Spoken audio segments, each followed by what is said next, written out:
Welcome to the family with Officer Dave. And Andy Bernard. So I think it's a good thing that we have a like 6'4", 300-pound police officer in studio today because things get really weird sometimes, and I don't know why it has to happen, but apparently it does. You got to escort Andy out the building. Wait, okay.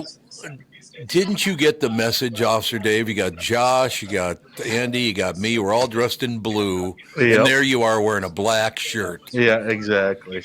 Here, do you want me to? I've got another shirt underneath this. And that'll be black, and then Dave and I, Super Dave and I, will be matching just like last week. Slide to the dark side. It's all true. Whoop! Now he's gone. He just vanished. He just vanished. I don't know what happened. He fell off the bike. Is that what happened?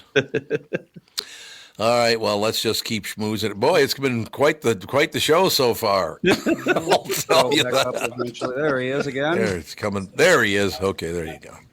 You disappeared on us. Well, it's the wonders of modern technology. Mm-hmm. That's what it is. Tell that woman behind you to shut up. Yeah, there's like a TV on, I think. I'll tell her to shut up. Okay. Shut up. Shut up. Hilarious. It's that easy. That's wonderful. So what's happening? Oh, the Fed cut interest rates 25 basis points on Wednesday, but seemed to indicate that they were not going to be very aggressive in cutting interest rates next year. Oh. And that upset a lot of market players. And they said, oh, if the Fed is not going to be cutting interest rates, we better sell stocks. Oh, the world is ending. This is horrible. Why, Jay Powell said that inflation is sticky and things aren't going the way that we thought that they would go. Of course, inflation is sticky. I've been talking about that to my clients for a long time. Inflation is sticky. If you take a look at the CPI, that's 35% of that is housing. Let me ask you, have housing costs gone up or down? Yeah, up a little bit, I would say. Up a lot of bit. Okay, that's in the last 2 years. If you talk about mortgage equivalent rents, have rents gone up or rents gone down? Again, up. Okay, has the cost of getting a mortgage gone up or gone down? Up. Okay, well, that's 35% of that is in the CPI index and even in the personal consumption expenditure index. That's gone up.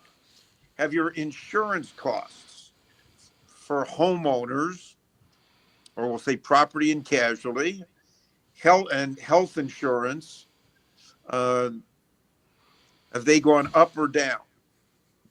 Up. Okay, well, that's in the last 2 years. Is the likelihood of your insurance cost, health insurance, auto insurance, homeowners insurance, do you think they're going to stay flat or go up in the not too distant future? Well, what is not too distant? Well, over the next year or 2 years. Well, I guess I'd hope they'd go down with the red regime, but because things normally tend to do that, don't they? Well, not the cost of insurance. Well, no. More people. Yeah, more. Well, let's take health insurance. I have not seen my health insurance cost go down ever. At most, it stayed the same. And people are getting older, and they're wanting more benefits out of their health insurance. So that cost is only going to go up. My property insurance, That has not gone down, and you add to it the number of storms that have been taking place throughout the country. Right. That's gone up. Not to mention, of course, the cost to um, replace my property has also gone up. So that's been figured in insurance costs. And if I have, so insurance costs might be another 5% of the CPI or personal consumption in expenditure index. So just those two components alone are going to keep inflation sticky and make it more difficult for the Federal Reserve to cut interest rates or bring interest rates back down, we'll say below 2% in the foreseeable future. And on top of that, uh, you have numerous Fed governors. In this last meeting, 4 Fed governors voted to not cut interest rates and to maintain the Fed's restrictive policy, uh, not only in terms of interest rates, but in terms of what they're holding in bonds. So that has, that puts, I'm not going to say puts the Fed in the box, but makes it a little more difficult for the Fed to continue cutting and or bring interest rates down significantly. So there are an awful lot of market participants who were disappointed in that and uh, said, well, if the Fed is going to keep interest rates where they are, might be better to sell stocks. And even they were even selling bonds. So bond prices went down and yields went up. If I look at the long-term Treasury index, that dropped from 91 dollars a share on, I'll say, before the Fed meeting, dropped down to $89 a share, and it is currently 88 and a half. So if you are a bond owner or own a bond mutual fund, you've continued to lose money or we'll say lose money in terms of the value of your shares. Yes, you get some nice yield, but if the value of your bond fund is going down, that's not really going to help you in this environment.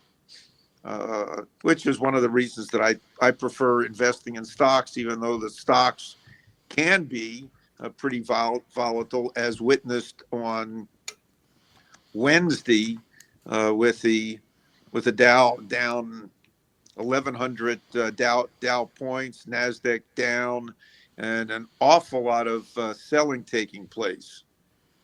Uh, we had a little bit of an up move yesterday, and just now I've noticed that the Dow has taken a nice bump up uh, with some comments from some Fed officials that yes, they're still data dependent, and yes, interest rates still look like they're going to be cut next year, but there's still the concern about longer term inflation. Meantime, on a positive note, uh, companies have continued to uh, show profits, and companies that have been doing better than estimates in terms of both sales and earnings have been rewarded. And the companies that have been rewarded, I'm not going to say rewarded the most this year, but have been rewarded quite well, have been the large mega cap companies, whether it's been Apple or Amazon or Google or Meta, also known as Facebook, uh, and they've been rewarded. Microsoft is not done as well as them. Microsoft, there is a concern that their artificial intelligence product may not have the sales that had been anticipated. But that to me is still a wait and see. I am not a shareholder in Microsoft.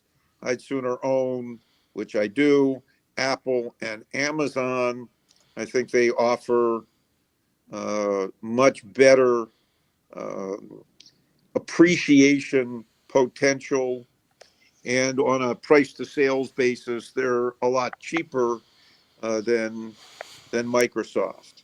The cheapest stock or cheapest large cap stock uh, of the Magnificent Seven, those being Apple, Amazon, Alphabet, also known as Google, Meta, Microsoft, Tesla, and Nvidia.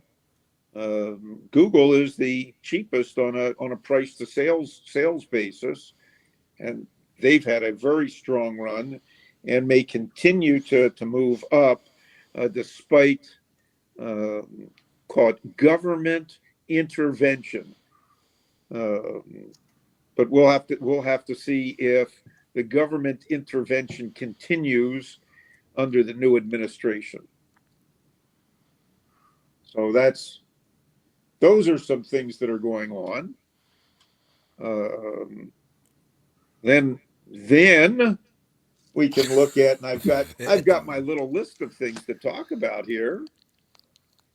Then we can say that the market sell off on on Wednesday did bring out some buyers and some pretty big buyers on the dip. But there are, and I'd say I'd be one of those buyers, because I and my clients have been sitting on a little bit of cash. As part of my asset allocation strategy that I use with clients, we keep up to 30% in cash to take advantages of any market pullbacks. And typically in any given year, you're going to have 3 to 4, 5 to 10%, we'll say, adjustments, usually caused by some type of, in my estimation, some type of government action or inaction. Government action such as raising interest rates, and inaction such as, oh, we're not going to pass a continuing resolution to keep the government open, or another inaction. Oh, we're regulators, but we don't really want to regulate banks, and we're allowing them to have too much leverage, or geez, we've noticed that there's a lot of people borrowing money to go buy cryptocurrencies, Right. and they've been bid up to astronomical levels. Uh, Geez, don't you think we should do something with that? And just as an aside, that's one of the issues that I have that I'll say, could possibly create a downdraft in the market should uh, Bitcoin and or the other cryptocurrencies head southward. But what do I know? I'm not a. That's nice. What do You're I the know about? expert. What do I know about cryptocurrencies? Um, uh, it's not that I don't understand them, but I'm not a believer. I'm not a believer, and particularly when anybody, and I'm going to say anybody can create their own cryptocurrency. Yeah, I've seen enough scam coins to know how this usually goes. I mean, Scam coins. Yep. Really? Well, yeah, like you said, anyone can create it. So there's sites out there now that you can just create a currency overnight.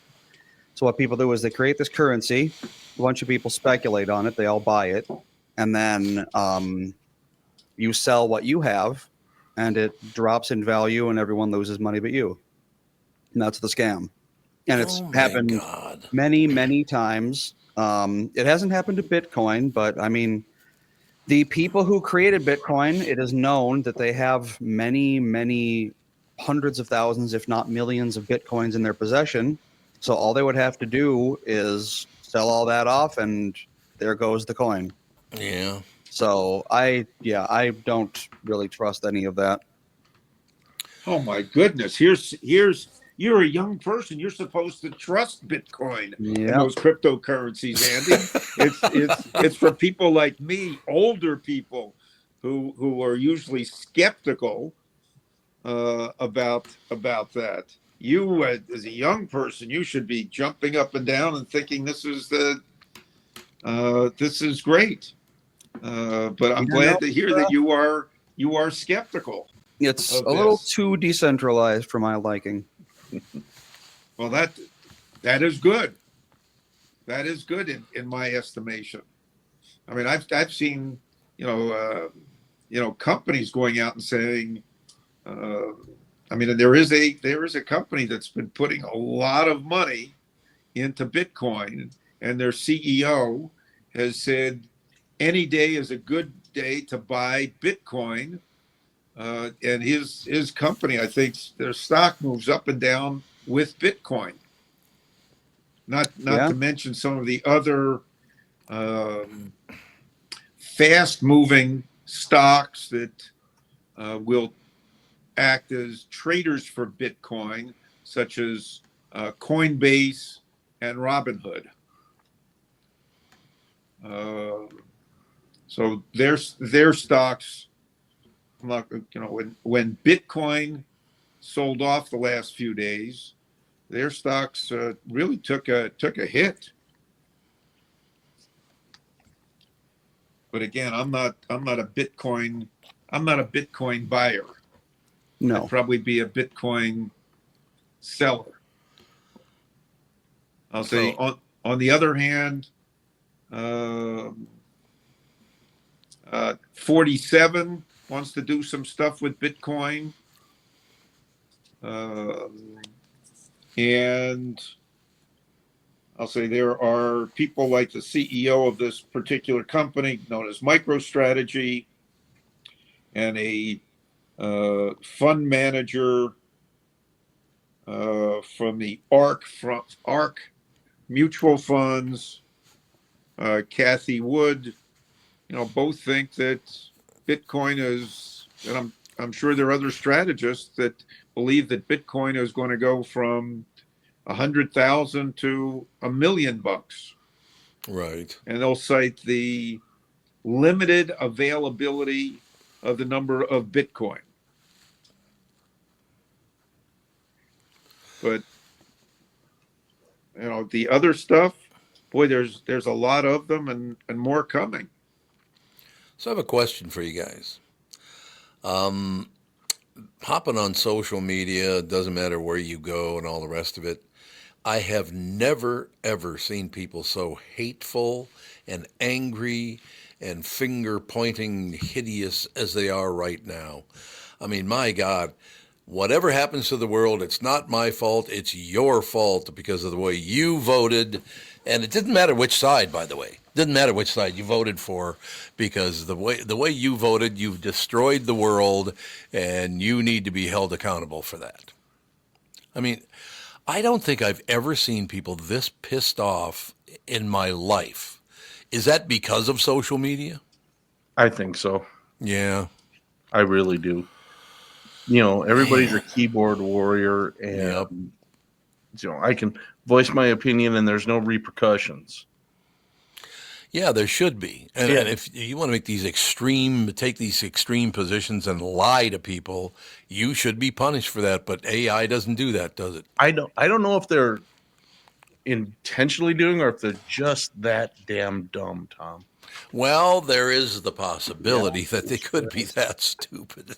There's no question I, about I've that. lost so much faith in humanity in my career that it's like, oh boy, cabin in the woods. That's Cabin in the woods. Well, I Well, mean, you get to see Super Dave just from your position alone. Some of the worst. mm-hmm. I'll say the worst situations. Around. I mean, I would hate in your position to have to deal with a domestic incident. Right. oh That God. that to me would be the worst. Yep. It's also probably the most dangerous It is. for for you Officers. to walk into that. Yep. A lot of emotion floating around there. That's why they're always a 2 officer response for those. Mm. But I mean, I don't really understand why people.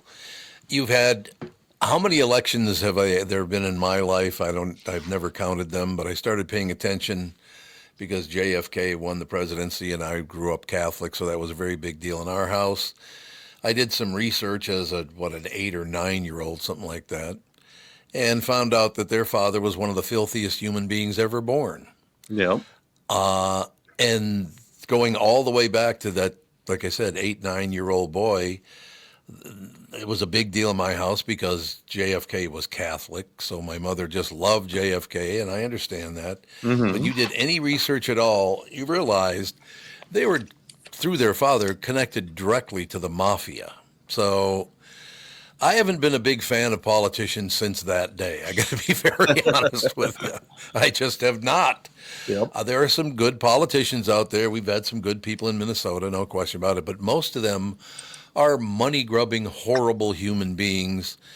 And again, I don't understand how they allow, and I won't even throw their name out there, but somebody to walk away from their office with $250 million Mm-hmm. that you picked up by investing wisely? Mm-hmm. Really? So you get to invest wisely, but we don't. Right. You get to Okay. see what's coming down the pipe and Right. act ahead of it, but we Are you can't. talking about Insider the trading. inside? Well, no, I can't say that the Congress people or any politician has inside trading, Hmm. because they're not considered insiders. But in some cases, they might get information From before inside. Really? anybody else. You think? Really? You think that's possible?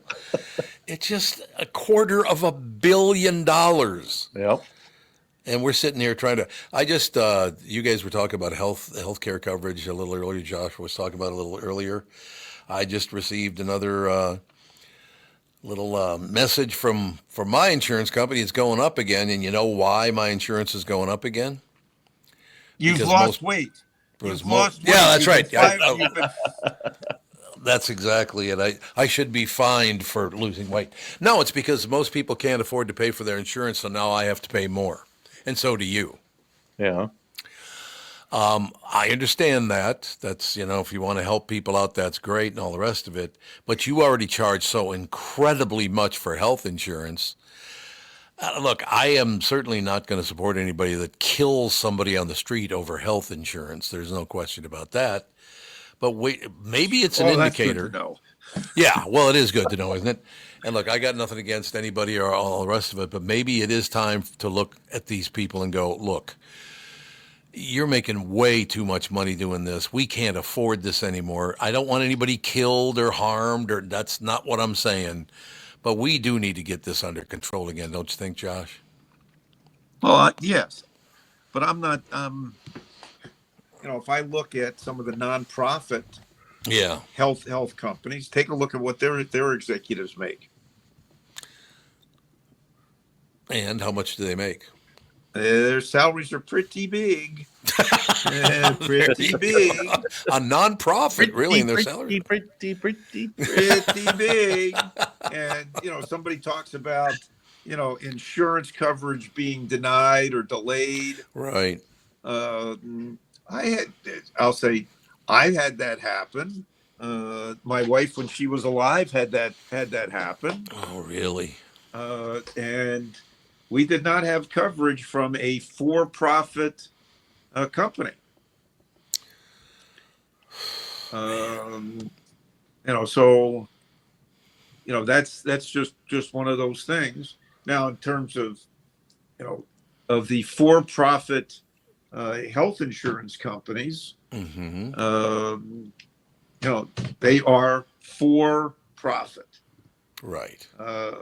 and the executives' salaries, I don't believe the salaries are not out of line, but because they are for-profit companies, they're publicly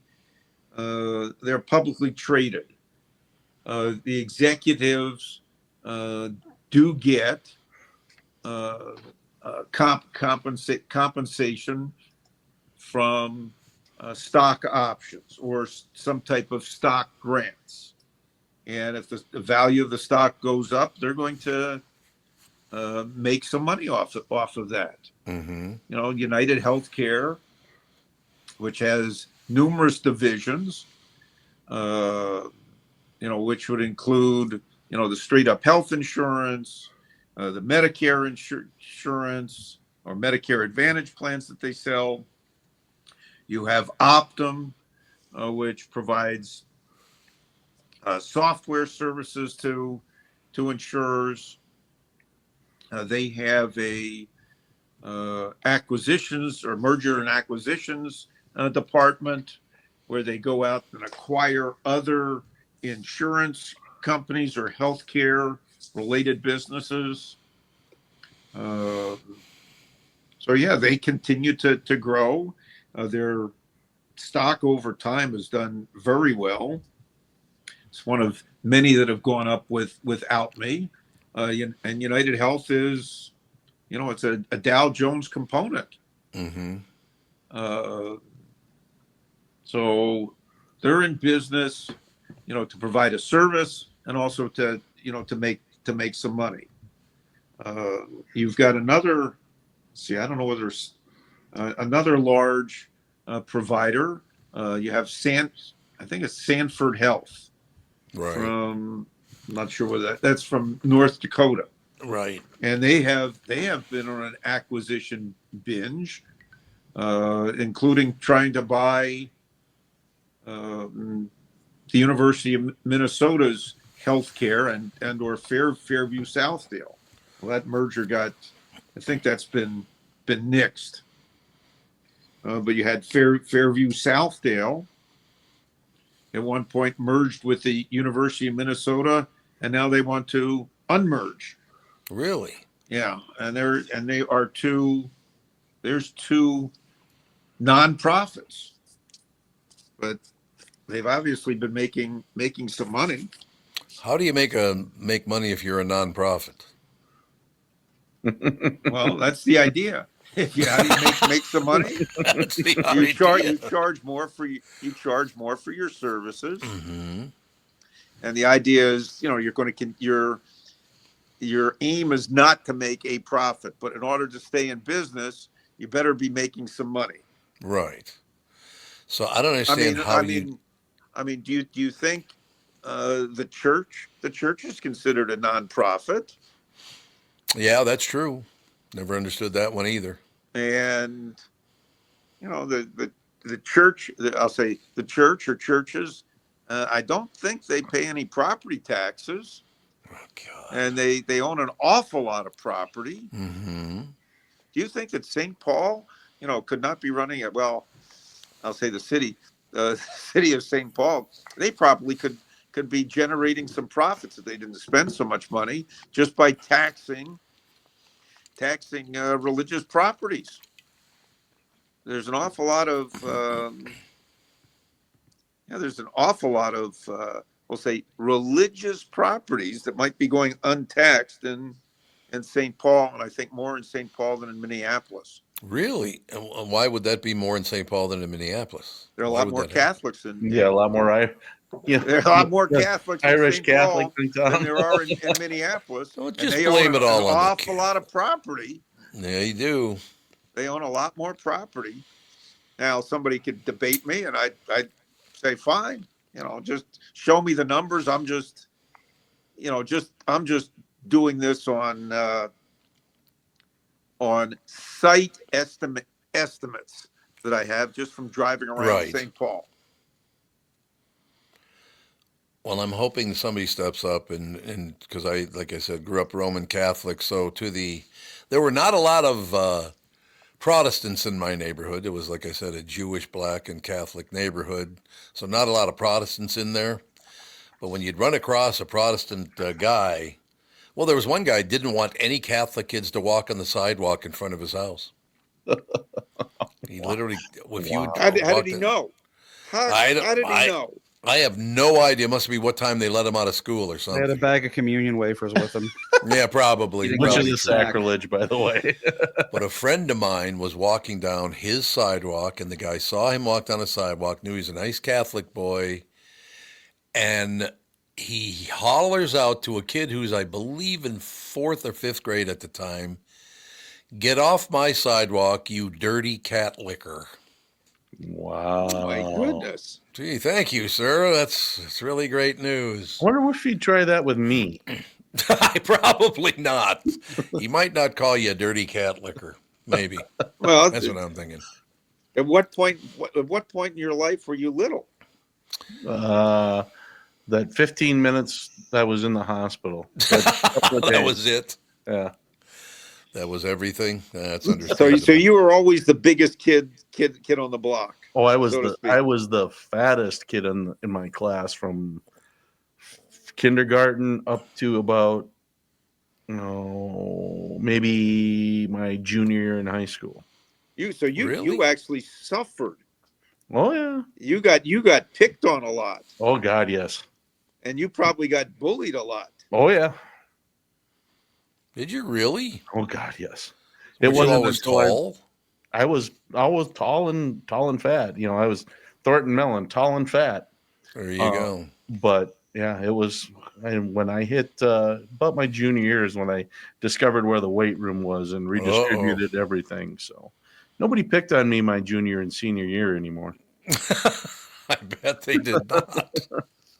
I bet they did not. I don't know. It's just I don't know, Dave. We're gonna have to give you some psychiatric counseling for Oh, the I'm a bullying that you went through when you were a young child. And then all the jobs I had in my main career. Yeah, I messed up. I'll fully admit I messed up.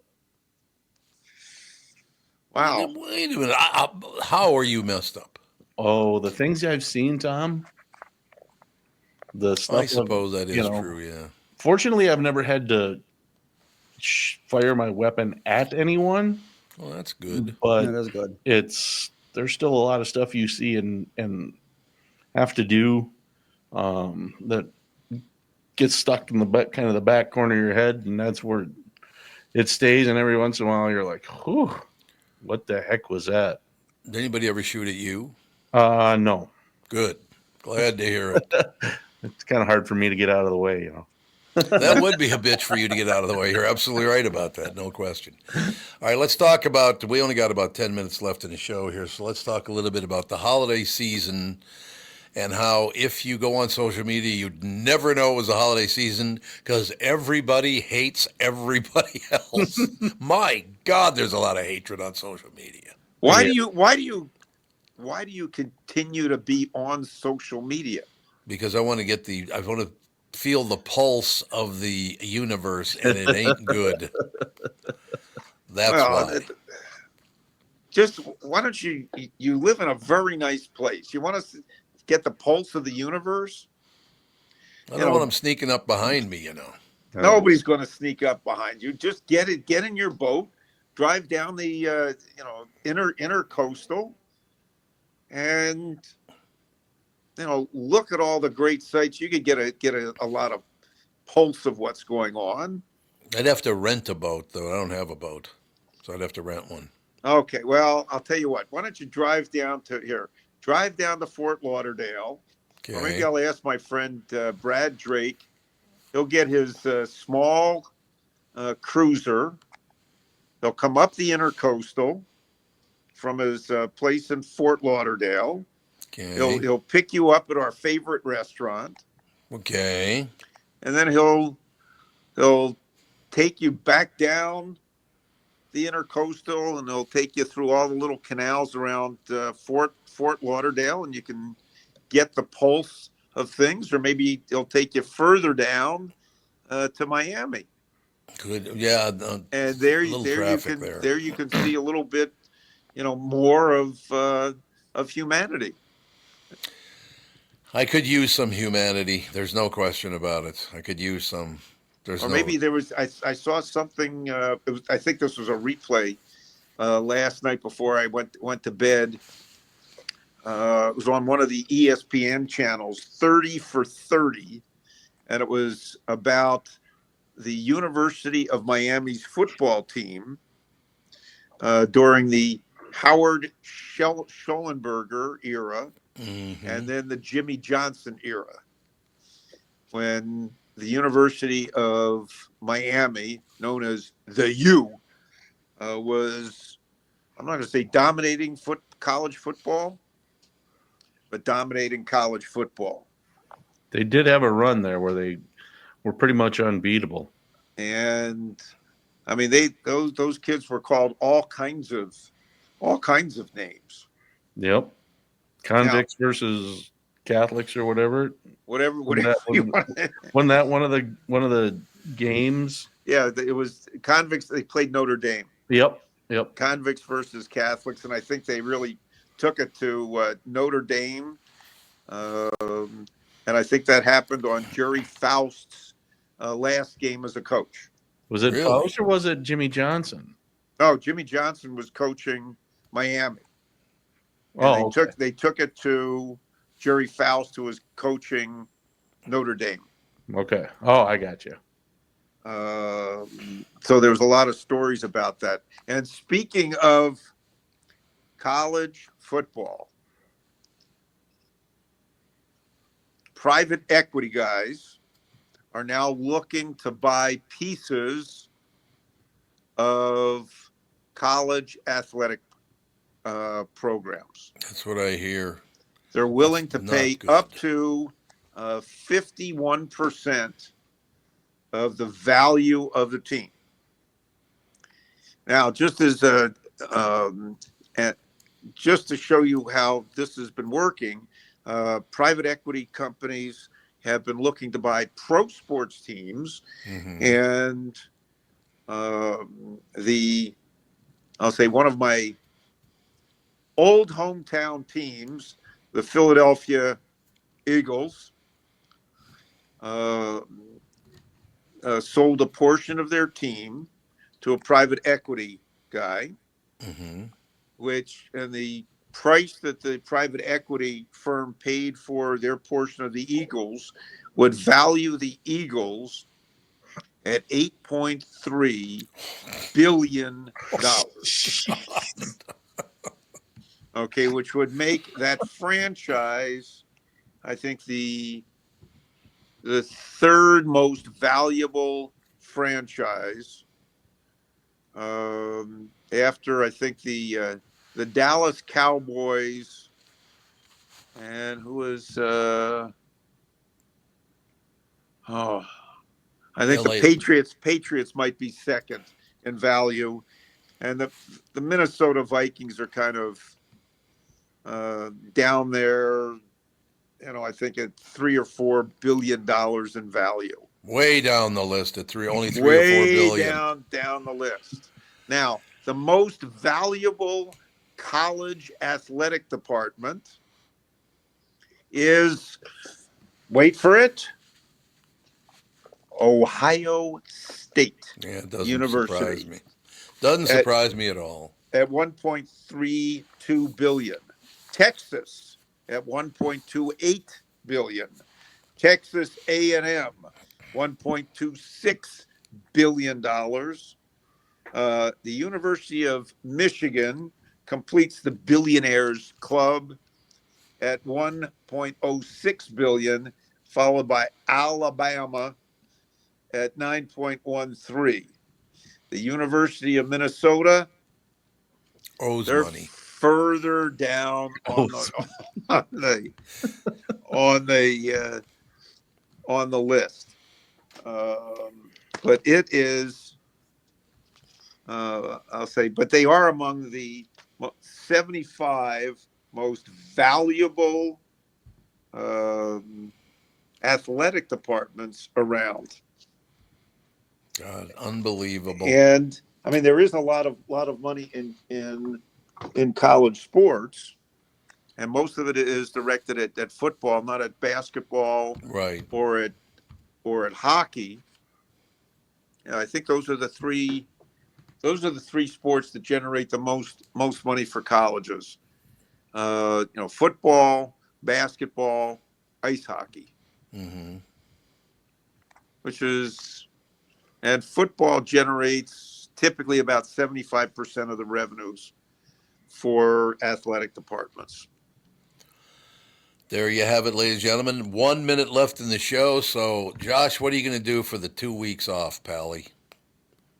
Well, I'm going to continue doing what I do normally. I'm going to get up in the morning, continue to do my research, talk to people, go out for my run walk, take clients to lunch, and we're going to have to celebrate another pretty good year.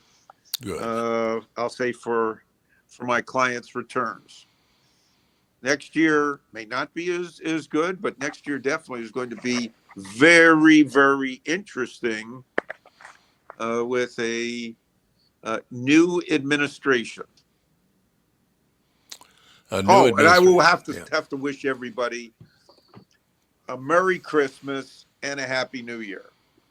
Happy Hanukkah, Happy Kwanzaa. You got to do them all. No, I just do one. Just Merry one. Christmas. All right. Merry Christmas, Happy New Year. Josh, thanks for another big year, and we will talk to you after the 6th of January, huh? We will look forward to it. Thank you, Pally. Thank you. Goodbye.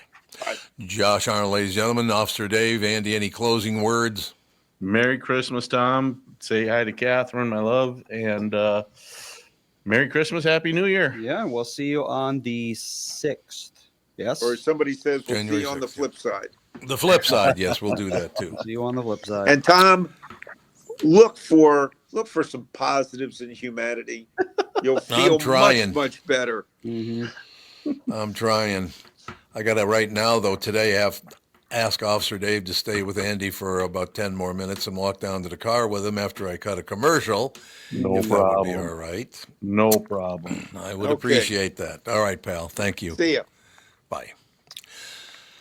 All right. So, Andrew. Yes. We got to cut this commercial. Yes, but we should probably end the show first. End the show first. I would Goodbye. See you in a couple weeks.